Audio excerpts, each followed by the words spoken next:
minggu berjalan melalui hutan belantara, mereka akhirnya tiba di sebuah sungai besar yang mengalir deras.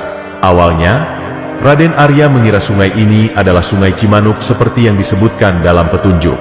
Namun, keraguan mulai muncul ketika mereka memperhatikan karakteristik sungai yang berbeda dari gambaran dalam visinya. Mereka memutuskan untuk beristirahat sejenak di tepi sungai sambil mempertimbangkan langkah berikutnya. Dalam masa itu, mereka bertemu seorang kakek tua yang muncul secara tiba-tiba.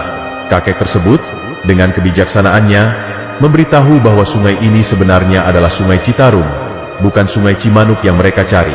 Kakek itu juga memberikan arahan untuk melanjutkan perjalanan ke arah timur laut, tempat aliran Sungai Cimanuk yang sebenarnya berada. Nasihat ini memberikan pencerahan bagi Raden Arya dan Ki Tinggil, yang kemudian kembali melanjutkan perjalanan dengan harapan baru.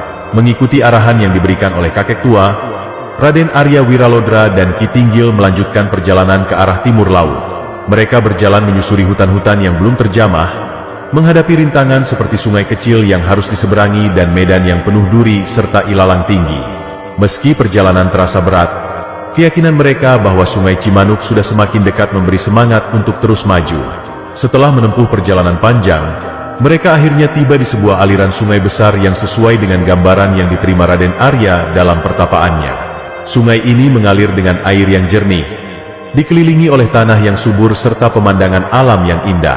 Tanpa ragu, Raden Arya yakin bahwa inilah Sungai Cimanuk yang mereka cari.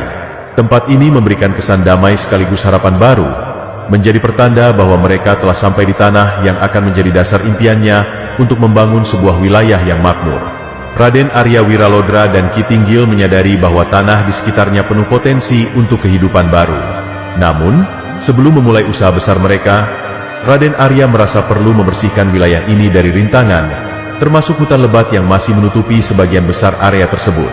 Dengan penuh kesungguhan, mereka mulai membuka lahan menggunakan peralatan seadanya, memotong pohon dan semak untuk menciptakan ruang yang layak huni. Saat proses pembukaan hutan berlangsung, mereka sering menemui berbagai tantangan, termasuk binatang buas dan kondisi alam yang tidak bersahabat. Namun, kerja keras mereka tidak sia-sia. Tanah mulai terlihat lebih lapang.